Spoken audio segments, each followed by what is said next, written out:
I asked film director Damien Blue what he thought about commercials today. And he said, "It's great. It's a really beautiful time to make commercial work." And he's right.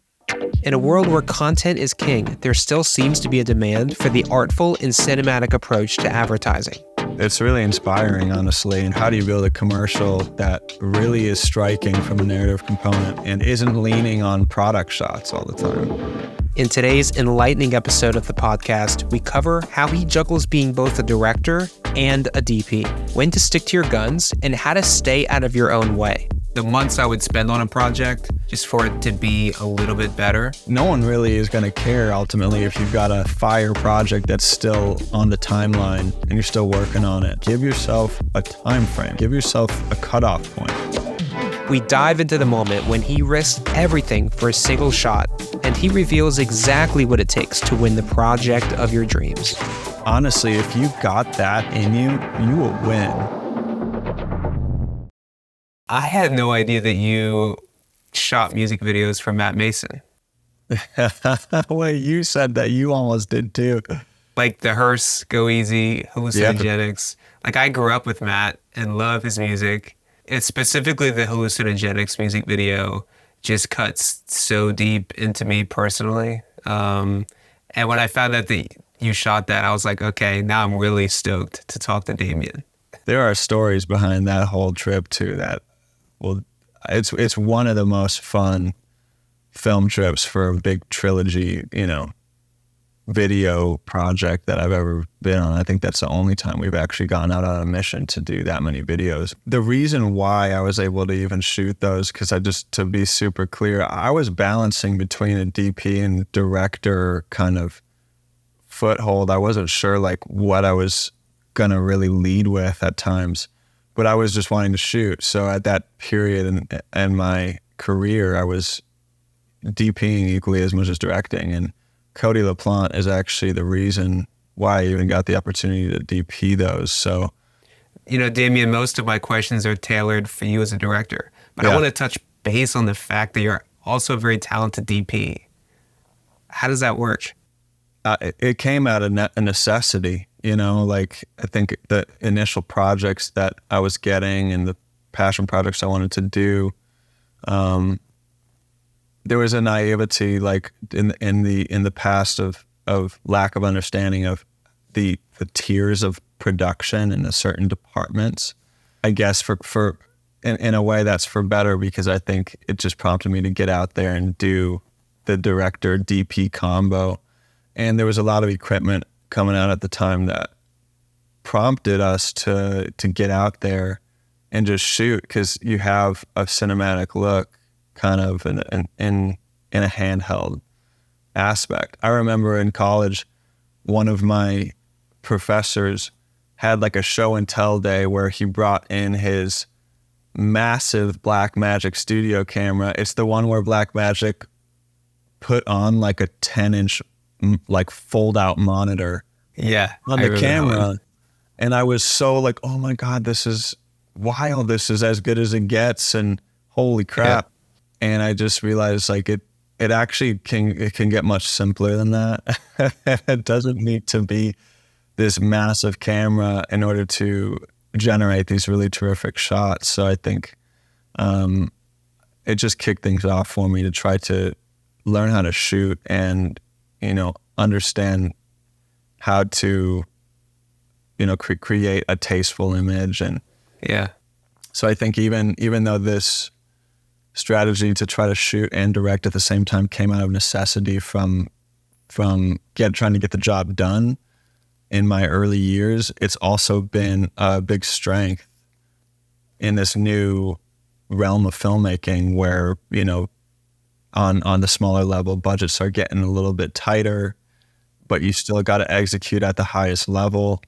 And it's good to know how to, be very tasteful from a DP perspective, and how to, try to explain the vision that you want from a lighting standpoint, and also be able to work and create a bond with talent at the same time. It's a lot to handle, and I'm always going to fight for hiring a DP if I can, and I do understand the strength and the benefit of just having that department. It's out of necessity, but it also helps to direct too. It can definitely tie in. It helps you understand blocking a bit better. It helps you, understand what's going to look good and how you're going to create tension through contrast, whether that be, a fast image contrasted with slow. I mean, it's just, it definitely feeds into the skill set as a director by just learning how to shoot as well. Yeah. Are you ever working as a DP on set and have to like shut certain parts of your brain off, certain thought processes, decision-making processes off because you're not the director? Does director Damien ever try and come out when he's being DP, Damien? Yes, 1,000%. That one's a little tricky too. Obviously, there's I think it's just important to read the room on what's going to be collaborative and what's going to be, a little bit more of a stay in your lane type of scenario. But ultimately, it's been actually very, all the experiences in which I've kind of come on and DP'd have actually been very collaborative, luckily. And I felt like I had the agency to suggest a certain level of blocking or a certain action that just seemed to bode well for the image that we were trying to create. So I feel like I've gotten a little bit lucky with the people that I've worked with, the directors that I worked with, because it does come through. It does come through 100%. And especially there might be some times too where I feel challenged in a way as a DP, and what I want to resort to is working with talent and trying to default to that when I feel like ultra challenged by a certain lighting technique or something. So it's good to be aware of it, but in most cases, I feel like it's been just so collaborative that a couple projects, for example, were like the Khalid music video that two of my friends directed. Yeah. Those guys were good friends, so there was just an opportunity to work together without stepping on feet. And there was another music video in Saudi Arabia as well that a really talented director was taking the charge on, although he was much more versed in commercial work at a really high level. So I think there was some new territory with the music video for him, where that's kind of where I came up. That's definitely that's my bread and butter. So I think there were definitely instances there, big dance performances and moments that you just understand, like, okay, well, if you do this particular move with the Trinity and we might be able to action match here. And it became collaborative. So it's usually a really terrific experience. So what I hear you saying is that no matter how far your career progresses, there's always going to be this world where you take pride in being able to be behind the camera as well as direct. Yeah. Who does this? I think isn't Fincher like super anal about the way that things are lensed as well as, his directing? Yeah. Some of my DPs can definitely vouch for this, but I can be a little bit anal about how the camera's moving. And it's, for me, I can be collaborative, but there are absolutely particular moves, especially in such a truncated time frame like a 60 or a 30, that just need to be timed out. And so I do take a lot of pride in having that experience alongside directing. And it also gives me a little bit of a hall pass when I am going to be a bit anal, because I've got a bit more of a track record to prove it about the way I'm going to direct camera movement, or the way I'm going to, suggest a certain push or a pull or a truck. So I think I'll always continue to strive for staying, in the director's chair, but I also will most likely always be, wanting to have some sort of collaborative environment with my DP, and ultimately that's kind of what it should be, in my opinion. I mean, I there are definitely some DPs out there where I'm like, there might be a look I've seen with their work where I'm just like, I just want you to do that and run a bit more free. Sure. Yeah. And then again, I might come with an idea where the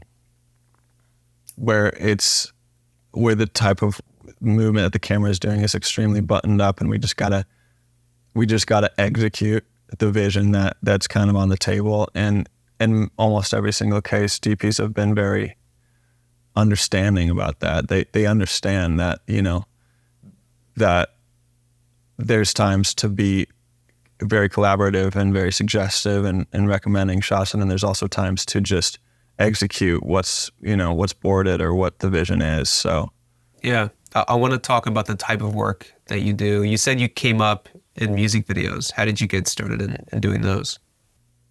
It truly was just the love of music first. And I would record and document these shows that I used to go to when I was young with an iPod Nano. This was my first camera that everyone sleeps on, but it's a little camera on the iPod Nano 5th gen, I believe. And that was my first video camera, and I would bring it to the Justice show, Crystal Castles, fucking like any just kind of big show that I would go to back then. And I had a really good time documenting these live performances and then trying to create some weird like travel edit. If I'm going, taking the train from Milwaukee to Chicago and going to see a show, it would just be the type of device I would document it on. And when I would edit it, I realized like, wow, okay, there's such a rhythm going on between visual and sound that is really fun to put together. And there's something that I'm really enjoying about creating a visual rhythm that almost feels like a climax of some electronic song, and what you can do with that, and how you could drop something out, how you could remove sound and make that moment that much more poignant. And it just was really fun to start playing with that. And then the first like actual music video that I shot and that got a little bit of traction was for a homie named Webster X, and myself and Cody LaPlante co-directed this piece together.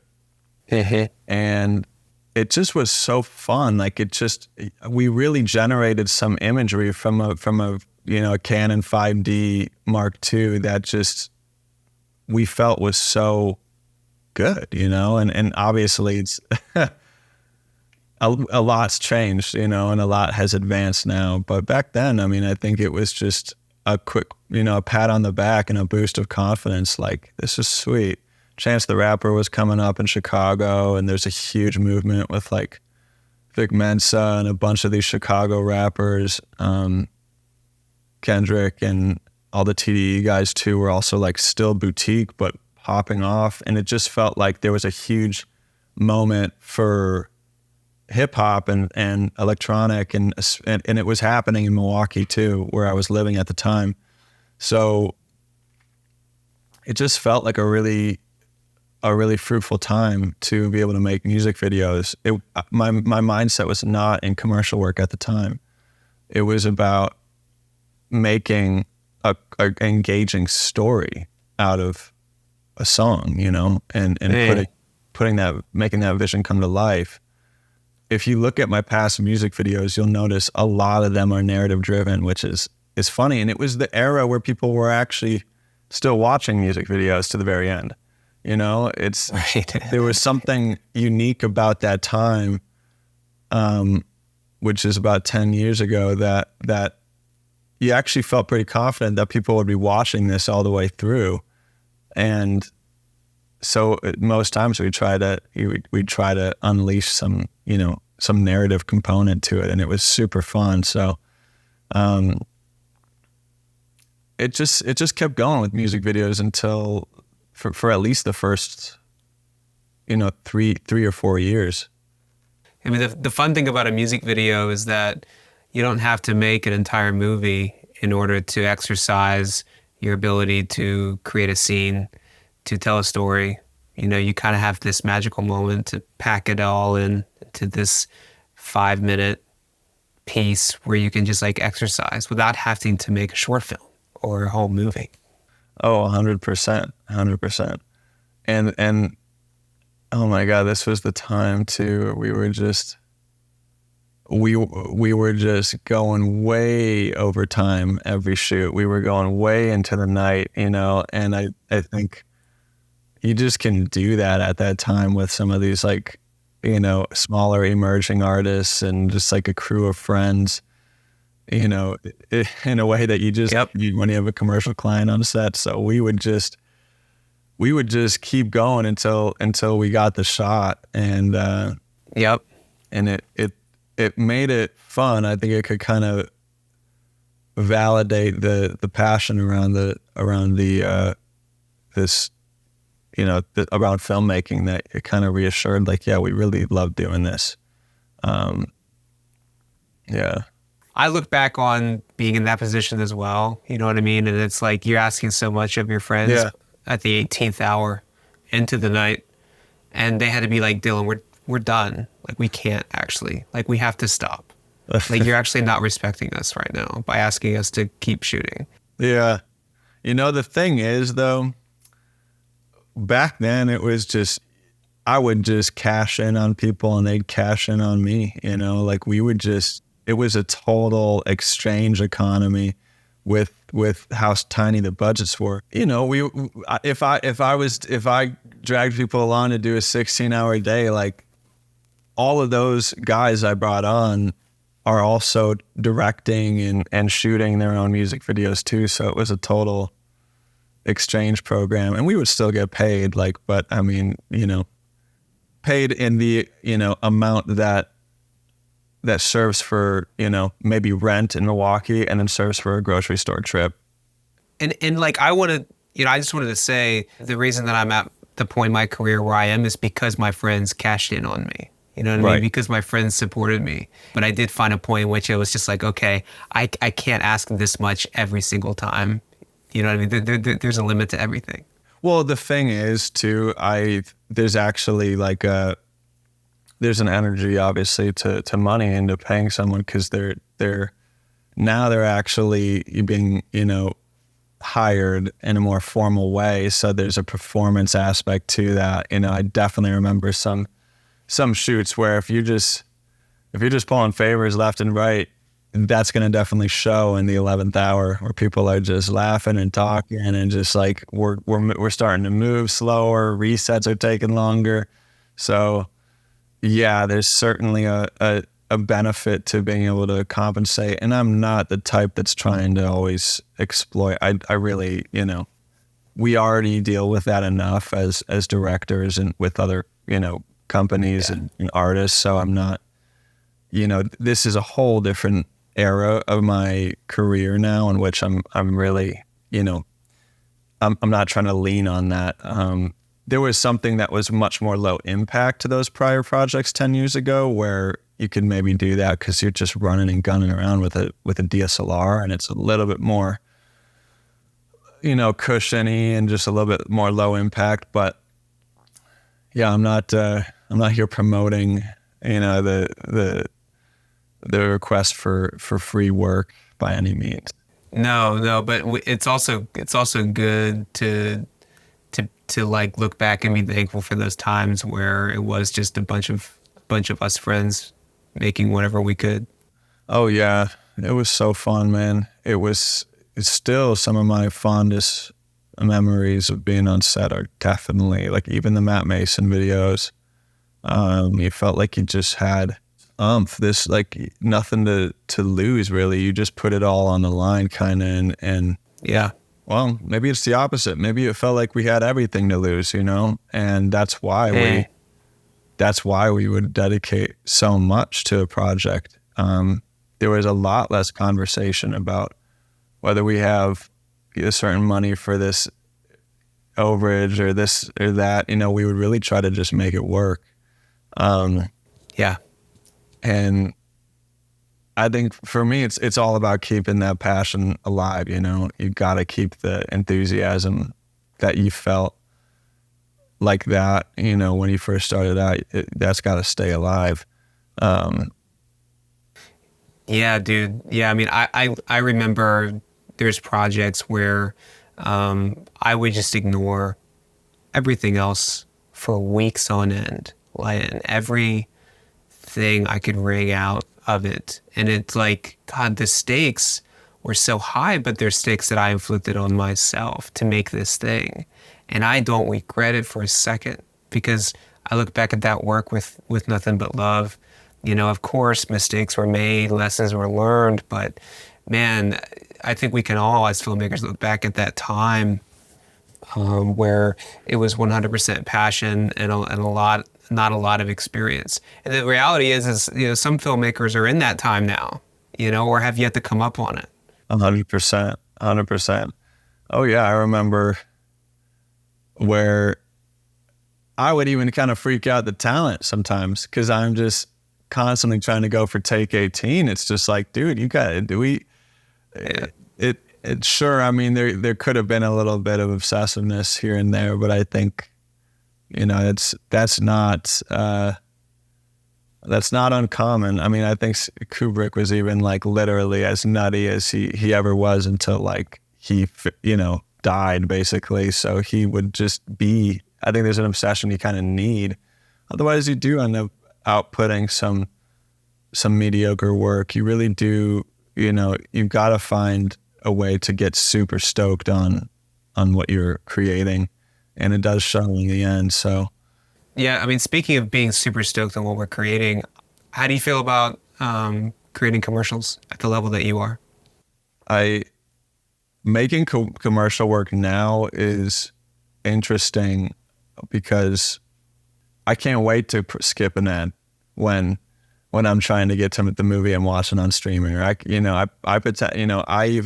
pay for whatever YouTube Premium, like get me to the what I'm trying to watch. So it's kind of funny to be, you know, putting a lot of heart and soul into commercial work, because there's a clout around that too. You get quite a lot of respect and a lot of love for commercial work, you know, new content that you drop, and the industry is always, you know, really supportive about that.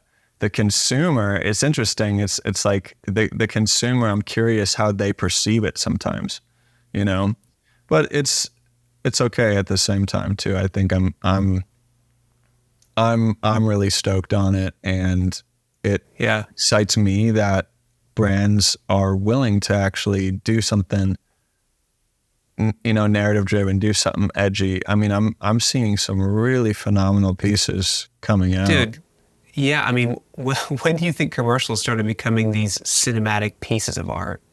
Seriously, I don't know when that really started, because you can still point to stuff. I remember Steve Annis was a DP I still really love, but he's always made work that I admire. And even back 10 years ago, he was doing, you know, Apple spots and other big spots that I felt like still looked amazing. So you had to, right. It's not a completely new era, but there was probably more kind of junk coming out maybe 10 or 15 years ago. Yeah. And now, you just see these very, very lush projects that are just visually striking, and they might have a narrative component. They might be a tearjerker. I mean, they really just feel like a Super Bowl spot.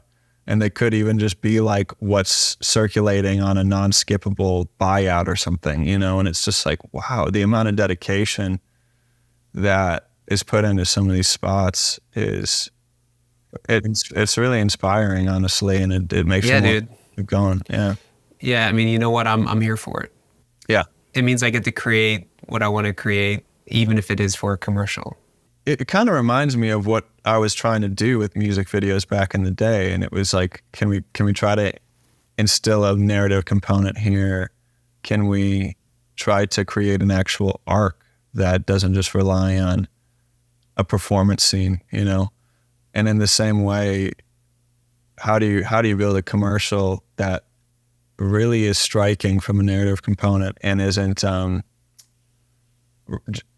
leaning on product shots all the time? So Yeah. I think it's a really beautiful time to make commercial work, and it's also very diluted too. It's also very competitive.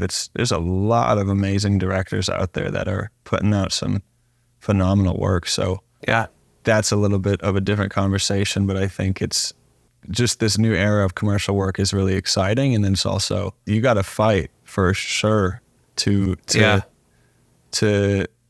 win these, you know, and there's just so many elements to winning, you know, these projects and winning over, not only an agency, but a client, and really finding each other on set.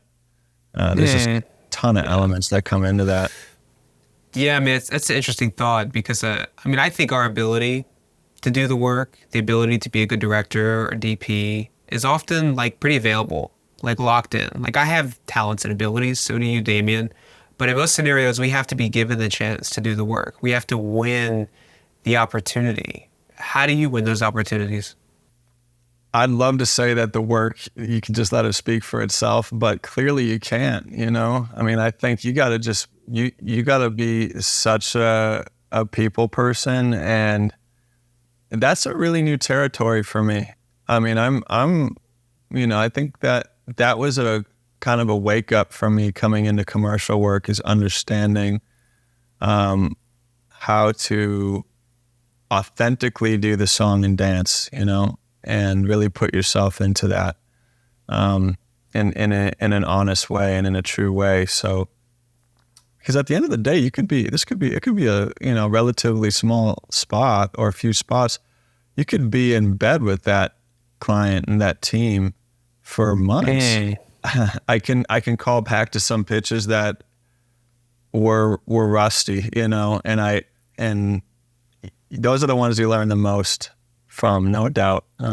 So I'm also that, you know, I'm very thankful for the pitches that might not have gone that well, but even the ones that do, you know, there's a lot of, I think, you know, it could probably be agreed on that there's some politics involved as well. I mean, there's some pitches that simply have gone well, and then for reasons around maybe the client wanting to take a safer approach, perhaps there's a vendor that became available again, or that they've worked with before. I mean, there's a lot that goes into the decision making that could be advantageous or not advantageous for a person. So some agencies just got to do a triple bid, and they've got to, it's a protocol, you know, and they might even really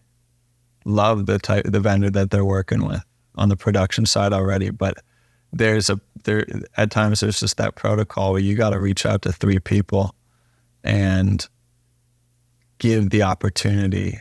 Yeah. This is the part that I think as a director, it's important to kind of shelve and just, no matter what, do the best you can, because there's a lot of those aspects that I simply don't have any control over. So Right. It's important to go in and just do the best you can. I think that the pitch is so essential. Like, that is really when you sell an individual.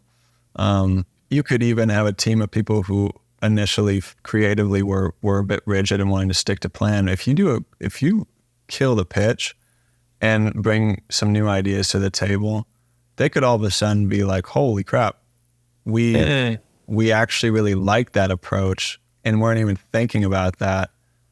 I'm stoked that this person acted on their feet, that they were able to bring new ideas to the table. So, I mean, speaking of killing the pitch, clearly you can do that. What makes a killer pitch? Like, in your experience, what's the thing you've learned and it's like, oh man, it's got to be like this every time? when these commercial pitches come in and it's through an agency, you're always pitching in on a call eventually. Okay. So we'll always eventually find ourselves on a group external call with the agency. But yeah, when it comes to do I need to shout this out? I mean, I should. Honestly, FrameSet's been a super big plug for showing the right reference imagery. I think it's, without jabbing at anyone, I think it's safe to say that there are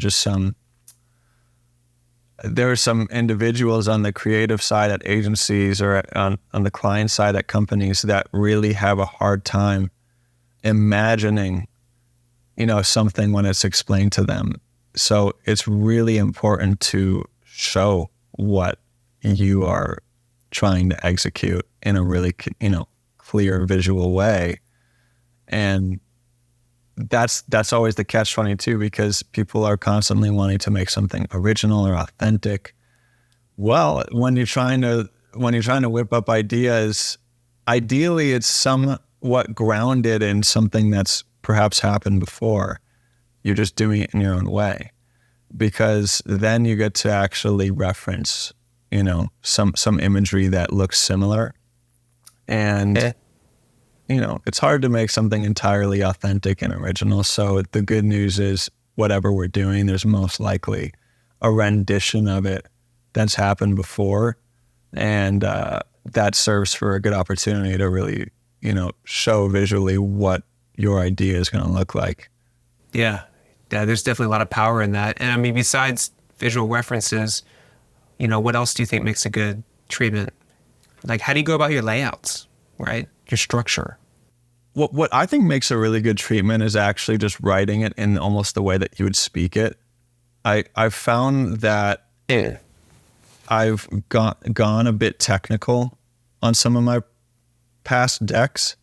And, it almost sounds like I'm taking the stand at court and just really trying to be so, articulate. But I've found that you can actually, it's okay to put your own lingo in there, and it's okay to put words that just feel emotive, even if it's not in the dictionary. I mean, you kind of got to read the room a little bit and know who you're pitching to. But I think there's a lot of respect in it, and, when someone reads a treatment where they actually can feel and hear the person that wrote it. So I try to do that in my approach pages and in my scene breakdowns. Put some personality in it, it's actually okay. Yeah, that makes sense. If you structure it too much, then it's kind of, I got to talk to Cheyenne Shannon, the lead director rep with Lark Creative. And that was one thing she said. She was like, you've got to put yourself into it. You've got to express that you, as not just like a director, but as a person, align with the project and give a shit about it and really see something in it. And sometimes the most formal and structured approach isn't the best one. Keeping it casual in a way, there's a strength in that. With 100%. Yeah, I think that's super true. You want to also show that you know what you're talking about. And that comes with, that comes a bit with the design of the treatment. Something that really stands out, something that, elements are overlapped in a fun way that tries to create a three-dimensional experience. When you've got a really good layout and then is paired with, some maybe more, slang term or just, personality driven writing, I think you hit the sweet spot. Yeah. And then, it depends on the size of the project, but keeping it concise and keeping it as short as possible, not short, but just keeping it clear while taking out the fluff is super important. Yeah. Yeah, I think that can be really, really tricky, and it makes it easier on us, directors, if we're the ones designing our treatments. It's an opportunity to try to just cut it down while still giving enough visual examples, but not torturing ourselves with just a bunch of image pulls and extra fluff pages. I think it's really important to just get to the bread and butter of things. And I noticed too, this is one thing that I'm always improving on, but agencies have done this so many times before, and so have clients. I mean, this is just what they do every day. So there's a power in being able to be concise with how you explain something, while also understanding that they get it. They do understand at times, like, certain elements. You don't want to bog them down with too much technical, jargon, but unless it makes sense for the project. But they understand, and they've been on shoots before. So there's a way, I think, to explain what you want to do and explain the vision, while not, mansplaining and hand holding. Sure. Yeah. Yeah, that's really strong. Take into consideration the experience and intelligence of the people who will read the treatment. 100%. And that changes. That always changes a bit. And I think that there's a lot of power in doing a kickoff call with the agency before you even break ground on a treatment, because you understand kind of where they're coming from. How often are you writing on treatments that aren't selected? Like, what's your treatment body count? Probably within this last calendar year, I think I wrote, there were probably 15 music videos that didn't get awarded. Yeah. And then there's obviously those select several that did. So it's a lot of swinging, and then there's also decks that I'm just making on my own for practice. But as far as the actual briefs and the client requests, there's a lot, and I think that doesn't, I don't mean to discourage, but there's just, I'll even hear about some really high-end directors where you just look at their body of work and this shouldn't even be a triple bid. They should just be getting awarded. Just get to work. They've got it. Right. And they lose out to someone else, and it's just, I just can't even believe it. So I think it's wow. It's important to just stay driven and stay excited about it. It's kind of encouraging, actually, It's encouraging to know that even the people who at the top of the chain are losing out on bids to other people, that there's a shot for anybody, maybe. 100%. Yeah. And I mean, I think there is going to be a moment, and I look forward to the day too, but just there will be some strides where you get a pitch and you feel good about it. You just are starting to crush them left and right. You're getting awarded more. You're getting the backing of a bigger production company. You're getting this support from other publications and just past projects that you clearly see the return on investment for the client. That stuff is all going to help shape the ability to win as well. But yeah, I think it's truly a grind, and that's also why I've over time, I have actually learned to put a bit more of my personality into treatments, because I can get them done faster. As I started out, I was very technical. I was doing longer decks, and it was taking quite a long time to write. The more personality and authenticity that I put into the treatment, almost the quicker I can finish it, because I'm just trying to type in the way that I speak. So when you find a flow with the treatment creation, it makes, you can actually broaden the horizon a bit more, and it makes, losing those several pitches hurt a little less, because you've got a strategy that allows you to really pump out some copyright in a quality, creative way, but also, in an efficient way too. And eventually on the bigger jobs, you do get, ideally for me at least, I prefer a treatment designer. I mean, some of the production companies here, they've got amazing designers, and I've been helped out a lot of times with image pulls and what's the overall look, and even just proofing up some of the copy from time to time. But that's a huge help too. Once you start getting more and more pitches, you want to be able to be put in the ring for all of them, and the only way to do that is to kind of build out a bit of a design and image team. Yeah. So that's awesome that you have the idea of having a team of people to help you write faster and better is amazing. How often have you done that? Worked with a team?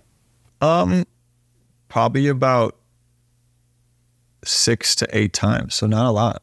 Not a lot. It's like I've begun to dip more into the commercial world, but all said and done, it's still some newish territory for me at times. I'm learning so much every time. So I mean, the amount of commercials I've pitched on where I'm just kind of after the design and the copy on my own is still probably a little bit more than the times when I have a team. But but ideally, as I scale, to have that team and to have that support, it's not only advantageous to me, but it's clearly advantageous to them because it just ups the chances of getting awarded. So I want to pivot a little bit to talking about working at a high level in general. I mean, look, honestly speaking, I can't think of a single filmmaker that would sit back and say, look, I'm satisfied with the level of work I'm creating. I'm not interested in bigger budgets, more time, more resources, bigger clients, more collaborators. With that said, what is the most valuable piece of advice you would give to an up-and-coming filmmaker who wants to elevate their craft and their opportunities? I think my knee jerk that comes to mind with the advice is to really avoid being a perfectionist. I think that can really hold a director back, and ultimately the work that you make is going to improve over time. And sometimes even the projects that you think are top notch, you're going to look back on them in a few years and be like, holy shit. And that's a really good feeling. You should feel that way. Yeah, it's good. So I would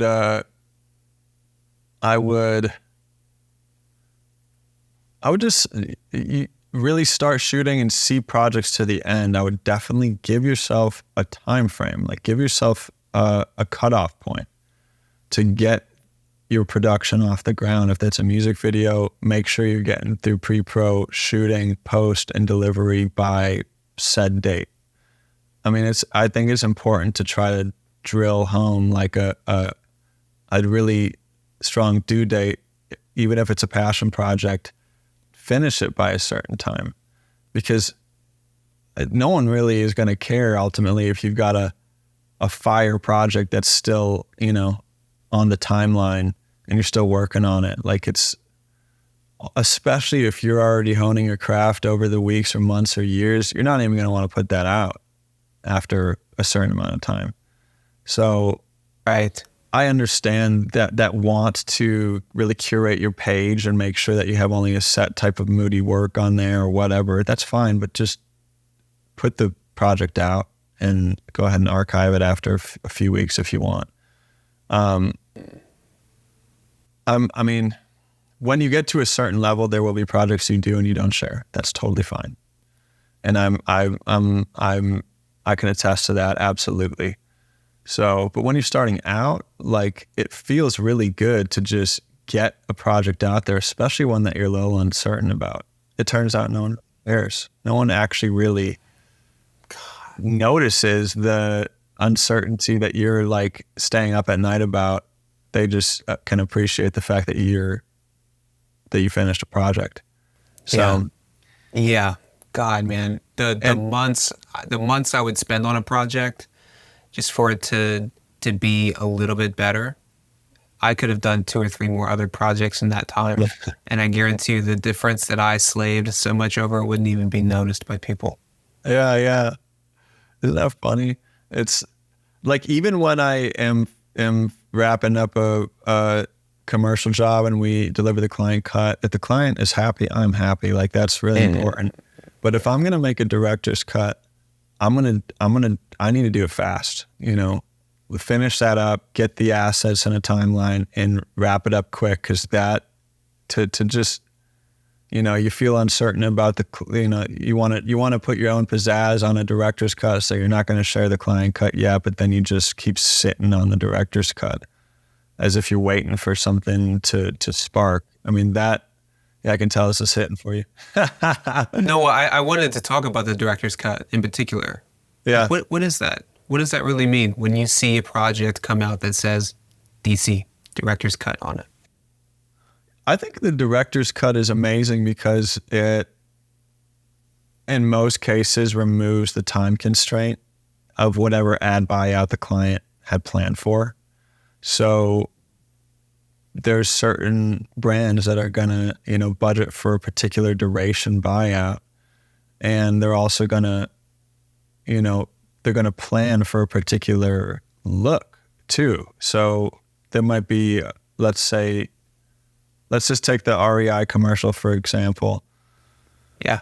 That is ultimately the client cut is brighter. It's 16:9, and it's a different look than what the director's cut is, but it's a look that worked for them, and I'm genuinely happy if the client's happy. And that said, we were shooting on 4-perf 35 millimeter, and I wanted to get the full spectrum of that. There was actually a time where we were planning for 1:7:8 as well, the 16:9 aspect ratio, and we were going to crop it that way. But when I got the scans back from the lab, I was just like, I got to see all this, man. I'm actually glad you brought that project up. I want to break it down a little bit and get into it. Let's watch it real quick. Sounds good.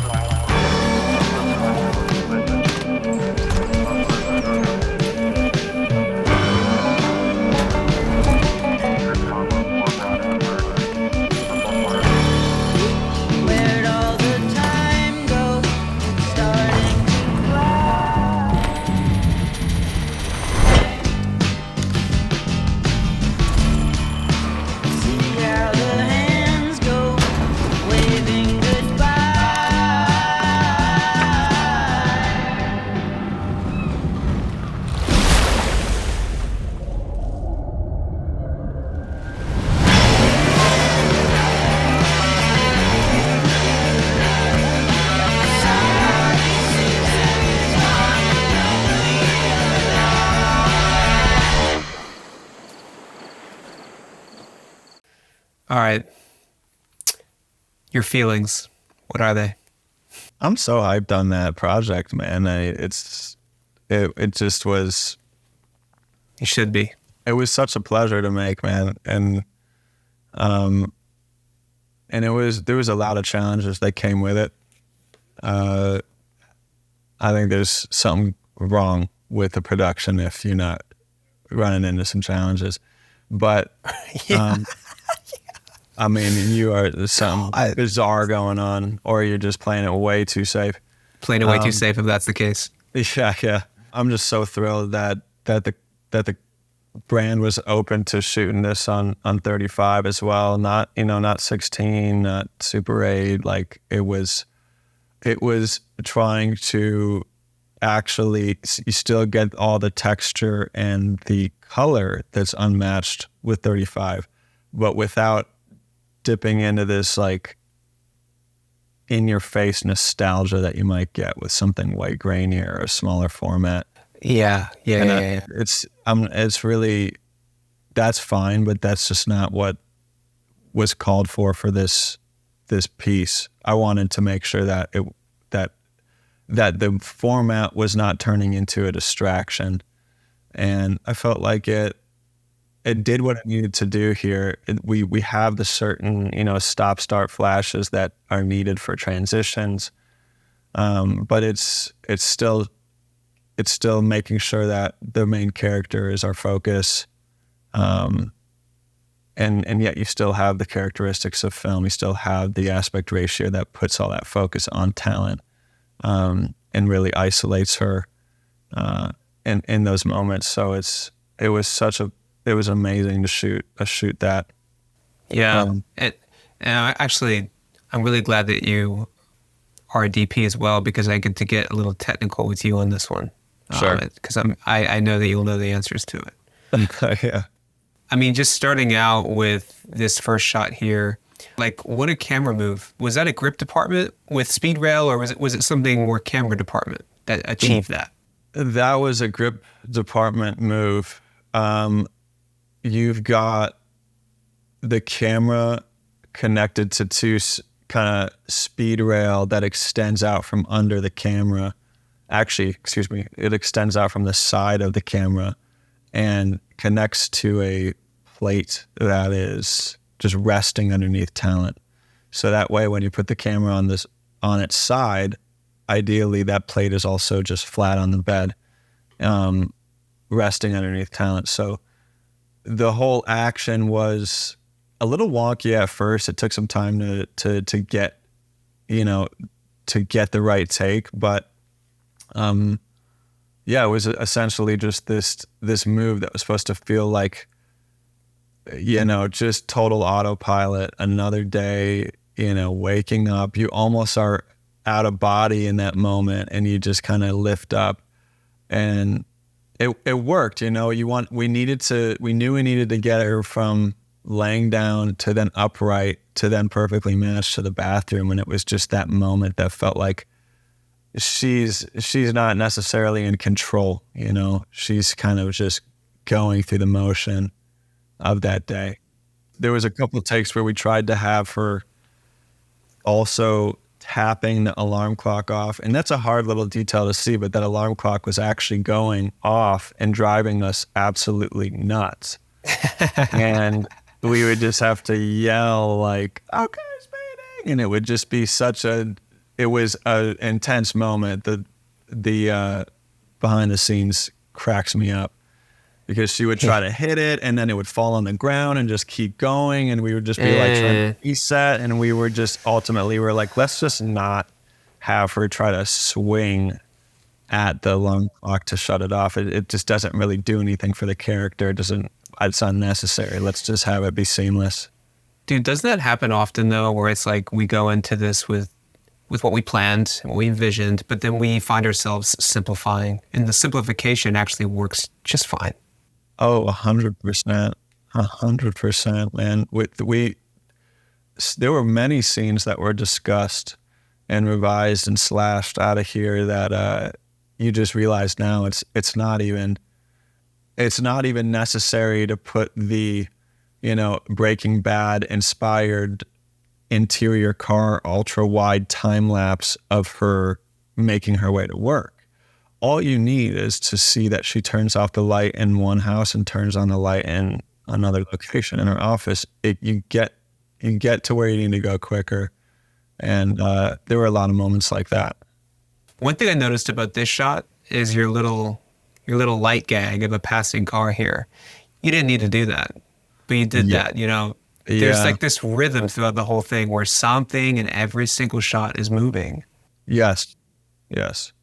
Yeah, 100%. There's inherently there's not a lot that's really engaging about that office wide. I mean, she's just turning on the light and pushing in her office chair and getting to work. So to me, it just felt like how can we spice this up, and also show that there's a world going on off screen. Strong. And it's it just gives some movement. It's one of my favorite little gags that I've actually never been able to like execute. I've always seen it on music videos that I've really loved. And when you put it in like a GIF kind of replay format, it's fun to watch. Okay. We've seen this before. I love it. Great execution. What was the rig for this one?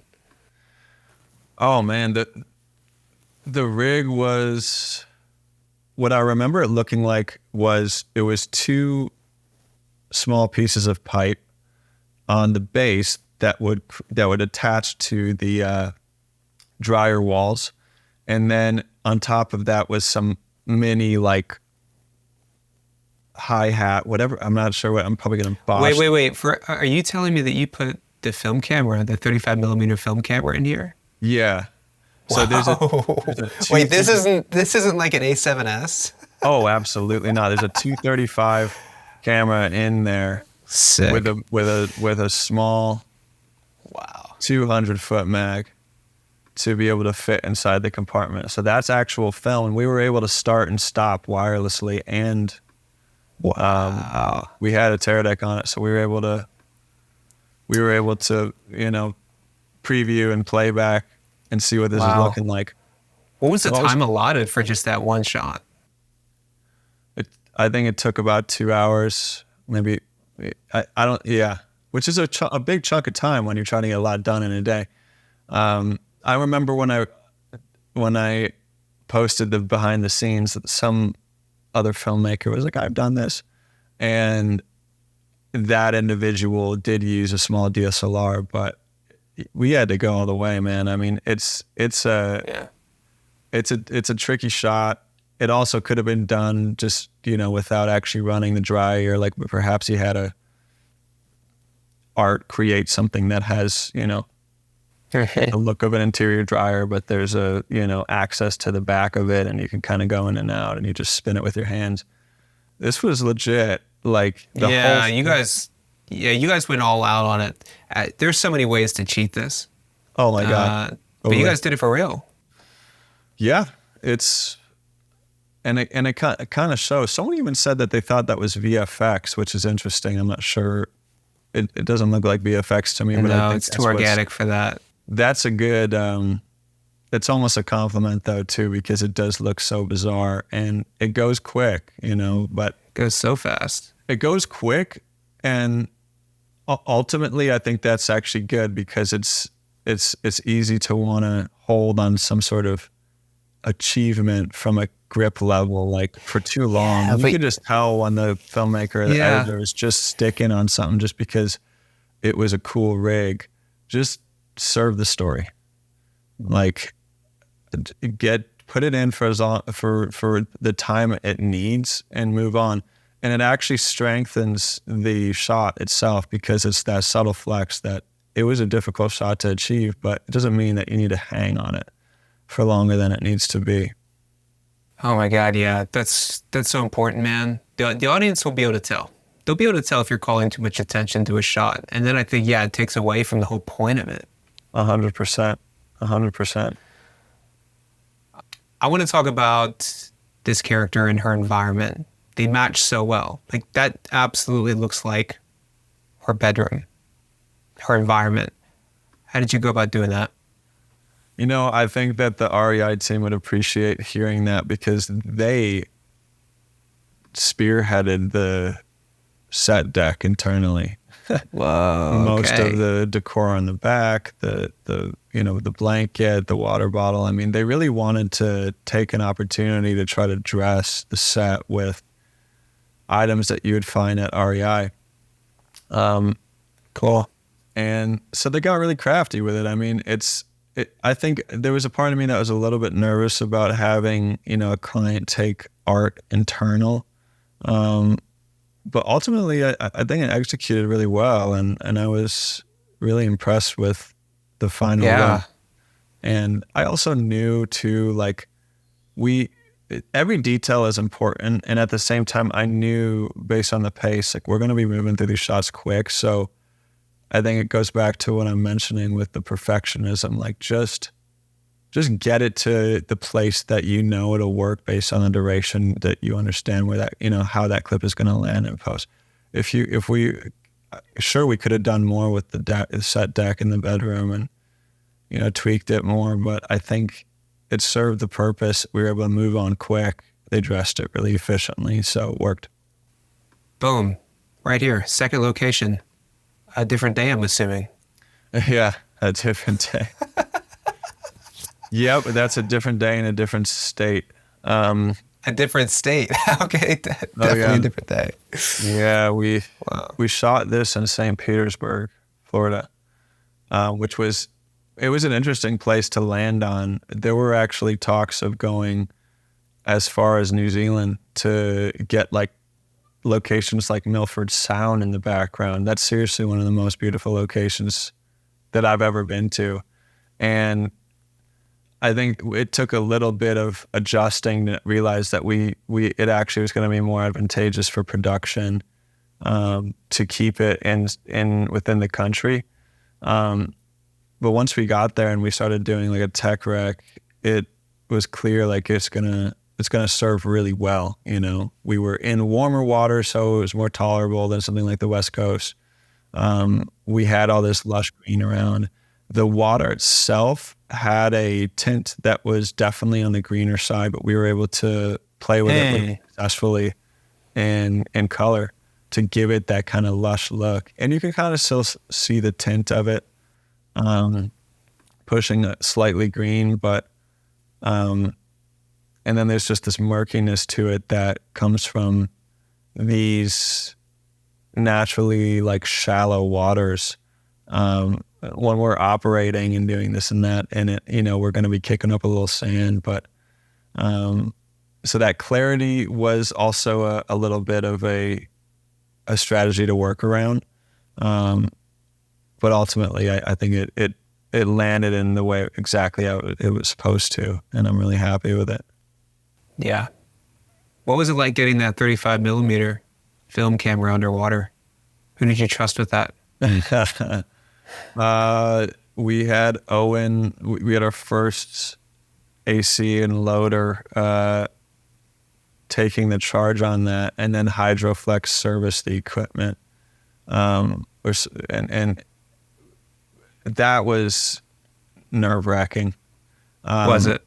Yeah, because here's the thing: is like when you're putting equipment like that underwater, you need time, and buying time on a commercial project, especially a commercial project in which photo is being executed on this side of the beach and we have to share talent, and the client also is a little bit more accustomed to smaller running gun setups. So it was just a bit of growing pains to understand that we actually need time to put this 235 inside this housing, close it properly, do a leak test, and then focus properly on a bizarrely magnified image. Once you put that lens underwater, you're pulling focus in a way different way, you know, and it's hard to grab it properly. So you can, you know, plan for more than just a couple takes. I mean, the take that is in this project that made the final cut is our last take that we did, because every single time we were just slight, and I was anal about this moment because this was the heroic transition.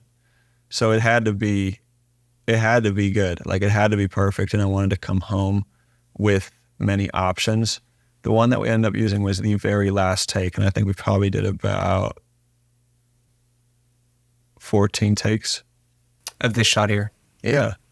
Wow. It's beautiful, and man. We went in for a couple more takes, but we had to reload the mag for another round of film. And we went back in and we suffered a leak, unfortunately. Oh, wow. And what happens when that, I don't know if I'm even supposed to mention that, whatever. But what happens is the Hydroflex starts to ring a really loud, kind of piercing, like smoke alarm type ring. And it just is continuous, and it lets you know right away, like there's been a leak. And the operator, who was local Florida, super talented, brought it up then the whole thing, once you got it in the housing, it looks like a big bullet, and it's, upwards of 100 pounds. It's very heavy. And we loaded it back onto the boat and opened it up, and sure enough, there was water inside there. And did you lose anything? No, we were able to. All the film was fine, but what we actually, the mag that we finished off was the only takes. We didn't even get a takeoff on the second mag. It immediately started leaking, which is fine, because we did get quite a bit of takes on the previous round. But it definitely put an end to the underwater stuff. Basically, that was it. It definitely ate up some time on the day, and it definitely made things a little bit stressful. But we ultimately, I think the equipment wound up okay. But it did need a moment, and we ended up just continuing on a 435 for the rest of the day. Yeah, that was going to be my next question, is like there's shots in the scene that are underwater and shots that aren't. And, did you shoot the whole scene in the underwater housing for safety? I mean, how does that work? No, we didn't.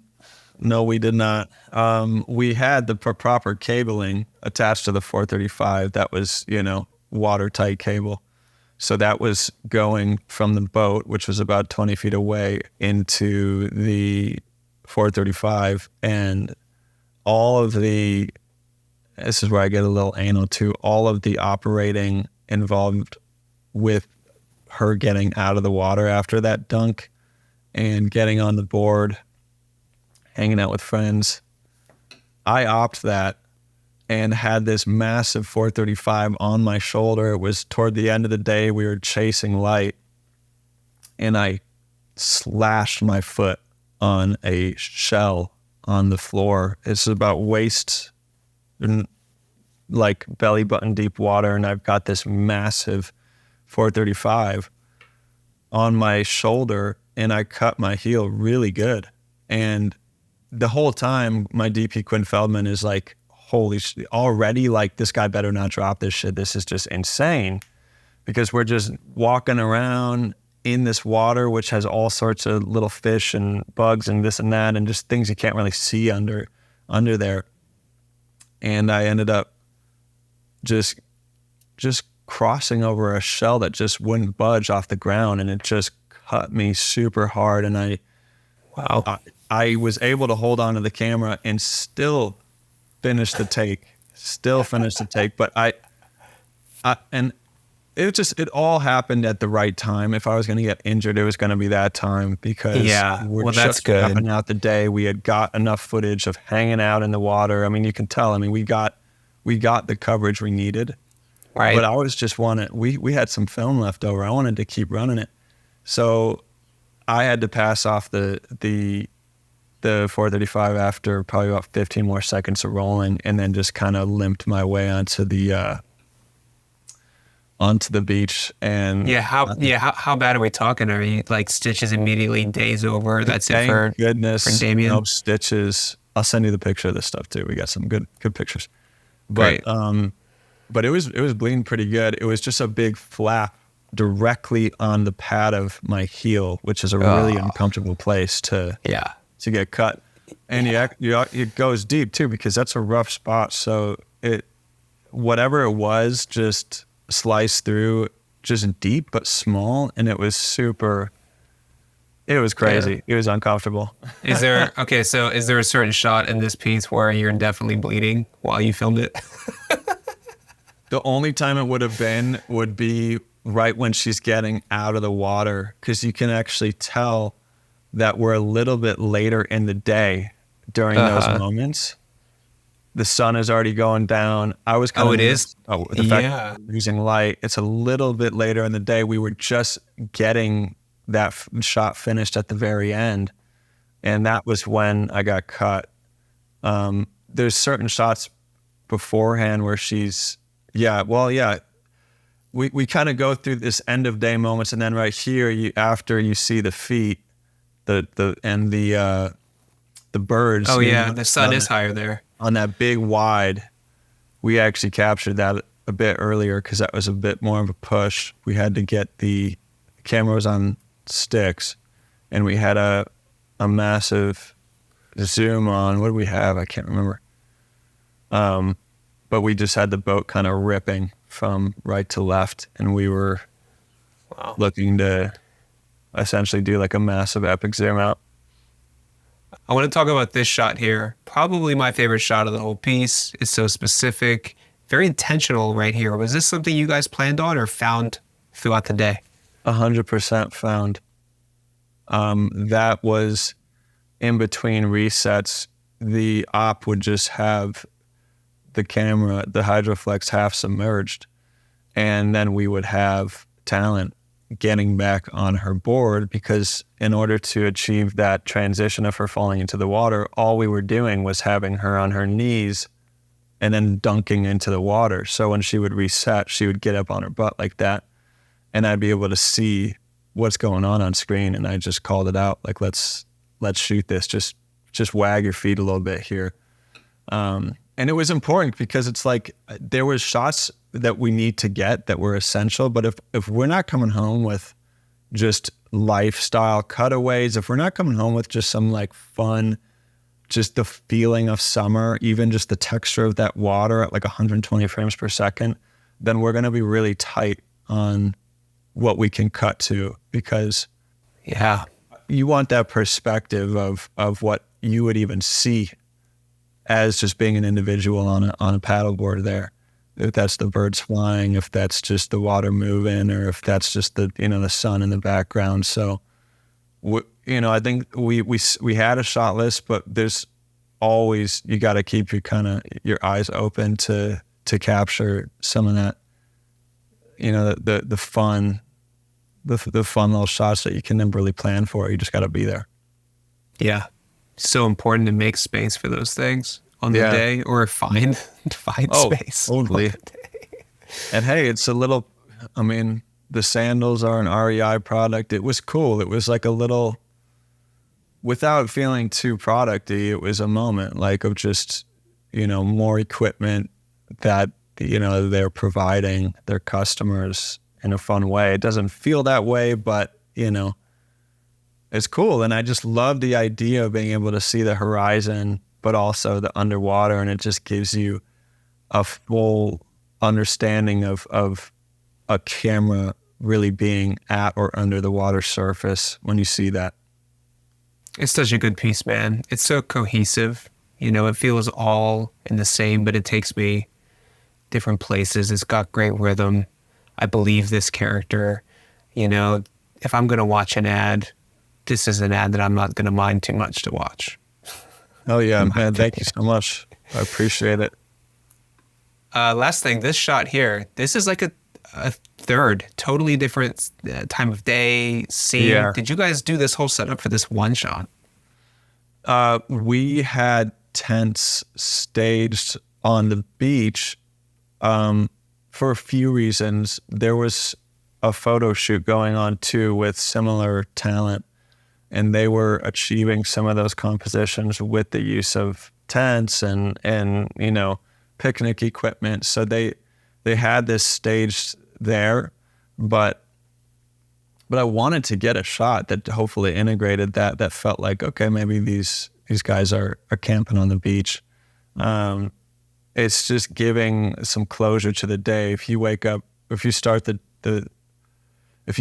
edit with her waking up, like perhaps you can end it, with this closure of nighttime. And that's a shot that never made it into the client cut. I think that's the power of a director's cut. I see. It's some of my favorite color that you get out of the sky and the tent. So beautiful, man. Those colors are complementary. Oh, totally. And I just, there was a vibe that came with just closing out on that big zoom out that I also really loved. So I was a little bit torn on what to do, but I'm like, I just want to include it. I love the color there, and I love camping. It just felt good, and I gave a little bit of motion in there. That's definitely my first AC inside the tent. I think that's a crew member, yeah. Yeah. I love that. Yeah, I mean, directors I think what got us into this breakdown is the conversation of director's cuts. You know, is Yeah. that something you like negotiate for yourself during the pre-production process? Are you shooting with knowing that, okay, I'm going to make my director's cut with the mind of making the client cut? I mean, what's your approach to that? No, I'm not really padding the shot list too much with the idea of a DC. I'm not really going in with like, oh, this shot's going to be, particularly for the DC. I know the client won't want it. The mission is to do exactly what the client envisions, and whether or not that's collaborative, that's fine. I mean, ultimately, that's what we're here to do. I want to stay invested, not attached, and I think you learn how to do that by just knowing that, and not to downplay the director's role, but we're all kind of work for hire to an extent. We really want to elevate a brand, and create awareness with the campaign. So it's really important to prioritize the client needs. For me, at least, like when we're on set, I think that's really crucial. When you get to another level of upper echelon commercial making, maybe, you can show a little more attitude and a little more pushback. And I do.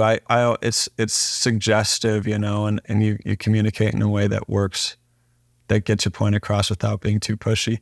But ultimately, I just know that there are going to be some creative choices on the client side that work well for their duration or their audience, that just might differ from how I would structure a final cut. I want to talk editing real quick. How do you feel about editing your own work? I love to do it. I love to edit my own work. This is a part that I'm pretty insistent on, and I'm actually insistent on it for my DP projects too. When I was brought on to DP Khalid, right away I asked if I could cut it, and they let me take the lead on the edit for Khalid. And I also took the lead on all the offline editing for the music video for Rehab that we shot in Saudi Arabia. Uh-huh. And I love editing my director work as well. I mean, I'm just so close to the project at that point, and I look forward to the day where I do kind of have a stronger, more robust team of editors, even if it's just a couple that I really feel like are able to just cut it in the way that I like. And because there's so much talent out there, I know that that's a thing. But I love cutting. I mean, I really do. And it's, you're finding transitions and other little like moments in the footage that weren't even boarded. And I think that really can happen easier when you were the one that was on set as well. So there's almost times where, I've taken notes while on set too, of like, hold on, that's going to really cut well with this. We didn't even know about that.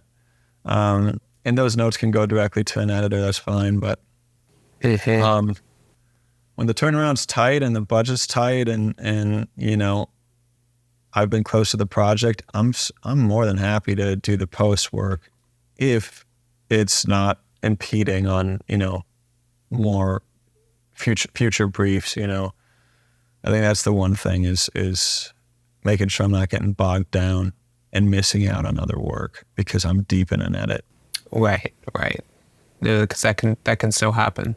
I've definitely been there with that. Dude, I just love editing though, man. I'm not like,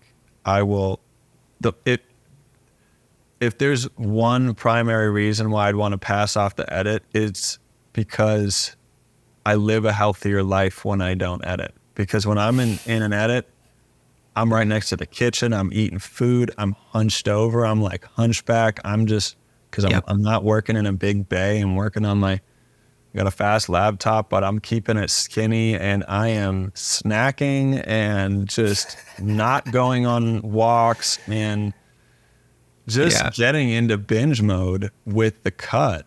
And it's because you want to see it through. You might even want to see a first pass after one day if it's a 60.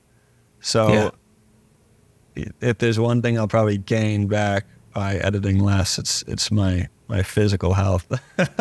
Dude, yeah. I haven't been able to, people do it. I believe it's possible. I haven't been able to find perfect rhythm and health when it comes to post-production. For some reason, it's like got to be at night, and it's got to be 10 hours straight, and I've got to eat bad food.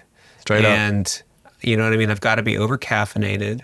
It's like, why do I have to be in such an unhealthy state in order to edit effectively? I justify it because I'm like, this edit that I'm doing is going to excel me in ways that this 2 days of being unhealthy is going to, I justify it.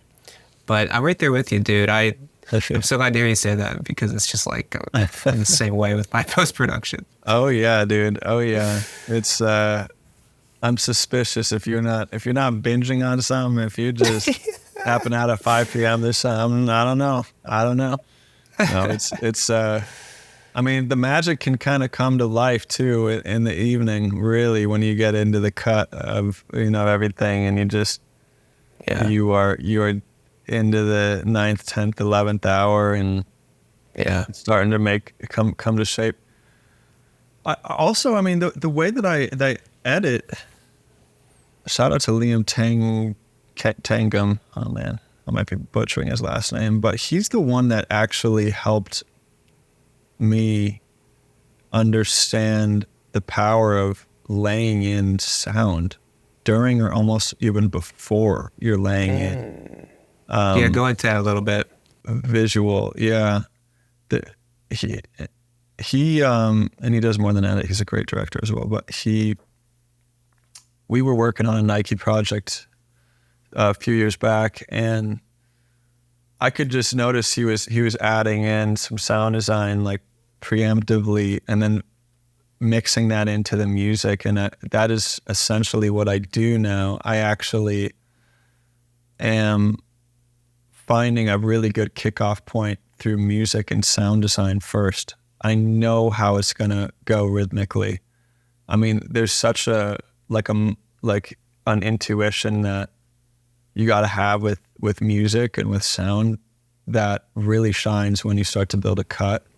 And I think it's helped me in commercial work too, because it helps you understand that you want to come out with a bang. And I think that literally, audibly, you get, it's arresting, the type of sound that you could hear, and it really helps the visual, and it really is 50-50 to me. And I think that if there isn't enough thought to going through what the song is going to be or what the sound design is going to be ahead of time, then you could be lost trying to just cut together some shots and grab some good in and outs with no music. I mean, it doesn't really work for me. It's which is why I'm excited to get into narrative too, because that is the biggest challenge, is trying to just pace something out. And don't let, don't get too caught up in the rhythm or the music. Like, you got to tell a story through words. So I think I will be challenged in a good way once I start reading more short and long form narrative work. Yeah, that was going to be my next question is, clearly you're experienced and very capable in the music video and commercial realm of filmmaking, but what's next for Damien? Right? What are you stoked to get into next? I would love to get into scripted TV. I would love to see an avenue where I begin to explore some really interesting, artistic, innovative, TV series. I'm just, to me, it just seems like there's a lot of really beautiful shows coming out right now. I just started Shogun, and I'm like, maybe narratively I'm on the fence, but the visuals are just amazing to you. And I mean, Breaking Bad is my favorite. I can't even believe it. Best show ever. Still Same. watch it. I've seen it twice. Yeah. Oh, I just ran it back recently. Had to. And, and just there's so many amazing shows that are coming out that really let the plot thicken over a period of time, and I'm loving seeing that, and I want to get in on that. So it's I feel like it's a good breeding ground for exercising really creative approaches while maintaining the attention span of your audience, even though they can be a little slower than a movie. I mean, I know that feeling of getting that choice paradox where you're scrolling through a bunch of movies on streaming and you just don't even really pick anything. Dude, I don't know what to watch sometimes. It's just crazy. So I feel like people default to shows, and that's not really my full reason why I want to start. I would love to be in creating a bond with a cast and crew over that long period of time. That happens in feature length as well, I know, but there's something to that. I've recently worked second unit on a Google ad, so that was my first union job, and I'm DGA eligible now, which excites me because I can now start to look into that on the horizon. That feels actually tangible. So wow, that's exciting, dude. It's just something that I think would challenge me in a really great creative way. And I also am so open to non-scripted. I love watching docu, and I really do. But yeah, that's what I see. I'd love to continue scaling in the commercial space. Like I want to be the one getting awarded Super Bowl ads, and I really do want to see it all the way to the top. And I want to be able to continue having these practices in my head that curb the jadedness, because it's a challenge to get these awarded. I mean, it really is. And sometimes the ones that you're like, I don't know about that one, that's the one that gets awarded, of course. And then the ones you're really sure about, it's a toss-up. So yeah, it's just staying really confident in myself, and also, finding some mentors who are amazing orators, who are amazing with speaking and can get their point across in a creative, witty, and really commanding way. Honestly, if you've got that in you, you will win pitches. I mean, work is so important. The portfolio is essential, but if you can really pitch and really create a trust from that first call, you're in a really great position. Yeah, I love that. If something's going to hold you back from doing what you want to do, what is it? What do you think it is? What's the thing that's going to bone you in the end if you let it? Yeah. I think just the comfort, I think the comfort of getting awarded a big project, and you finish it, it goes well, and you get a little comfy, you get paid, and you feel like you can take a little moment.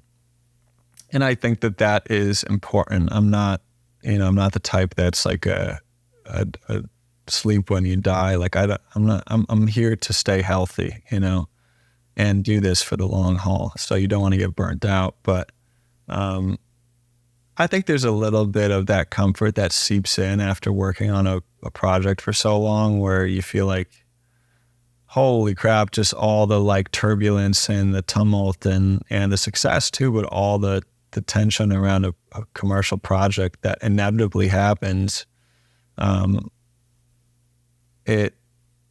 That can make you want to just kick back and maybe just take a break afterward. So I think, going in and having like a habit system where once you wrap a project, really continuing your outreach. For me, like, I'm still doing this on my own. I don't have a marketing team.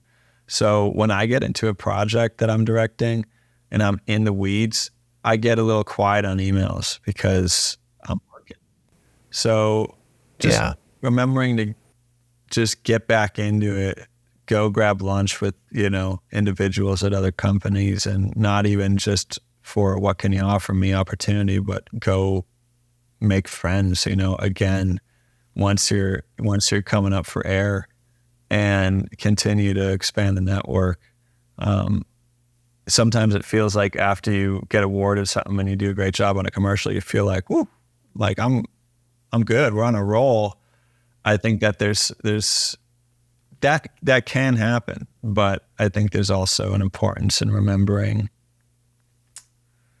that you got to go out and continue to have those conversations and meet people and stay a student, I suppose. Yeah, it's definitely important to stick that part of it out. Yeah. The only other thing I could see halting me a little bit is the evolvement of commercial work.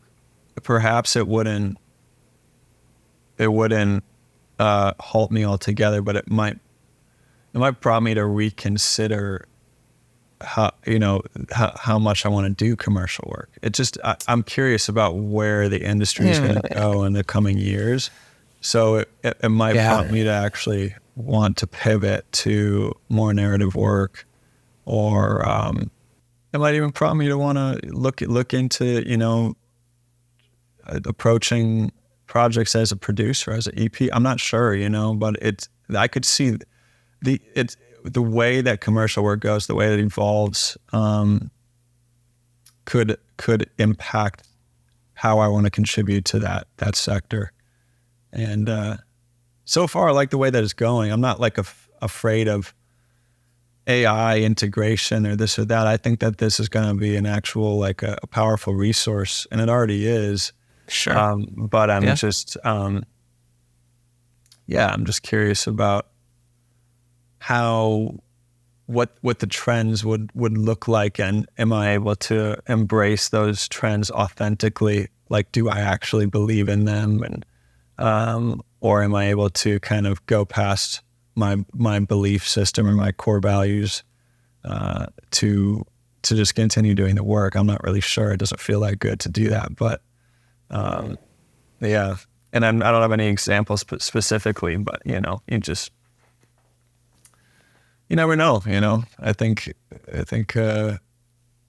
there will be a part of me that likely will want to, if I continue down the path of commercial work, I think there will be a part of me that's itching to just really make a movie, So that won't necessarily stop me, I guess, what you're saying, but it'll prompt me to take the leap, Yeah. If there's one thing I've gotten good at, and it's being okay with not knowing, doing the best I can to have understanding around the way things are shifting, but not put all of my emotional eggs into the basket of needing to know. Yeah. At the end of the day, okay, I have skills and abilities. I have certain privileges. I have talent. I know how to adapt, and I'm going to channel those things to whatever landscape it ends up being anyway, Totally. At least I tell myself that to help me sleep at night, but. No, you're right. No, you're totally right. we're just working with what we've got now, what we can control, and doing the best there. I've noticed too that I'm just so in love with the idea that I'm actually defaulting more to celluloid and to analog as I continue on my commercial path, because there's nothing against digital or anything. I just feel like there's something so tangible to that process where I want to continue to embrace it as we go into the future. Why not integrate this timeless, tried and true format into that? And that's not alien to people anymore. These agencies, these companies, they see how much film is being shot, and it's embraced. So I'm really happy about that. It makes me excited. Yeah, that is exciting. I think you're right. Timeless is the right word. Yeah. And I think there will always be a place for the gritty analog. People say that it's nostalgic. It's but like, what is nostalgia? Nostalgia will change from generation to generation. Is there a future generation where film isn't nostalgic? I don't know. I hope not. Personally, I hope not. But I love it. Damien, I end every episode with the same question. And that question is, what haven't I asked you? What does Damien need to tell me that I don't know how to ask for? You forgot to ask me how I got to the 58th floor of that building for the YSL project. Damien, how did you get to the 58th floor? We walked up the stairs with a 435, a 50-pound set of Sockler sticks, and a Canon Servo 70-pound lens. That's how we did it. I mean, so you really just lugged it up there. Yeah. And there's only one BTS photo that shows how that was done. We were too busy hauling ass and trying not to get caught. See, that company provided us the clothing, and that's about all they provided us. So we took matters into our own hands, and my brother in Christ, you're hanging off the side of the building, yeah? Yeah, I started hanging out with Shane. He's an amazing shooter and himself as well, and editor, and he's just a urban explorer, as they call it. And I started spending more time with him around that time and learning how to get comfortable on top of these rooftops and just keep up pace when you need to go past certain points. But yeah, that was intense. Kareem Belkacemi was my DP, and I always believed that the DP or the individuals on crew that you end up with are ideally for better and not worse, but usually the exact person that you need for that job. In this case, Kareem was the only person that could have done that job, because I don't know anyone as insane as him. As soon as we got to the top, we had about 60 seconds, and then security came up and tried to kick us out. Literally every shot that you see on that rooftop, we are being asked to leave in the midst of it all. And Kareem, we were packing up, and thank goodness the security was not like militant, but he was definitely serious about what he was trying to, he's trying to get us to leave. And we were packing up, and it was so defeating, because this was extreme. This took a lot of prep to get up there. This was not just a quick run and gun project. This took a lot of scouting. It really was difficult. And just to go up that many flights of stairs with that much equipment, only to be shut down literally 60 seconds into it, I could not even take that as a defeat. So I just told Kareem, I'm like, yo, you should load up. You just load up the like whatever load up the smaller mag on your camera and just put the Laowa 12 on there and just get it ready to go. Put the battery belt on there. I'm going to do this shit. And so we're kind of like pretending to pack up. And I told Shane, I'm like, dude, we're going to do this shit. Actually get the jacket on, get everything ready to go. Yeah. And then I strapped the battery belt on and held the camera, and I just basically said, sorry, man, we gotta do this. And that's when Kareem sprung into action, helped me speed to show me how to do it. We're on a Laowa, so the focus is really forgiving. It's just wide, and we're just wide and deep at that point. Right. Because I got no focus puller, I've got nothing. I'm just running around at that point at a higher frame rate.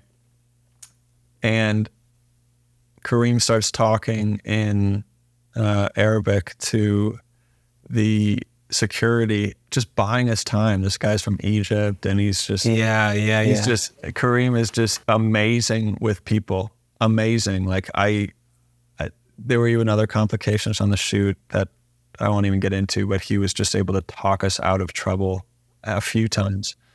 And here he was kind of just chopping it up in Arabic with this guy from Egypt and just buying me time. And we did the runway walk a few times on this very, small column, which I had not been to before. We did tech it, but I had not been to the very top.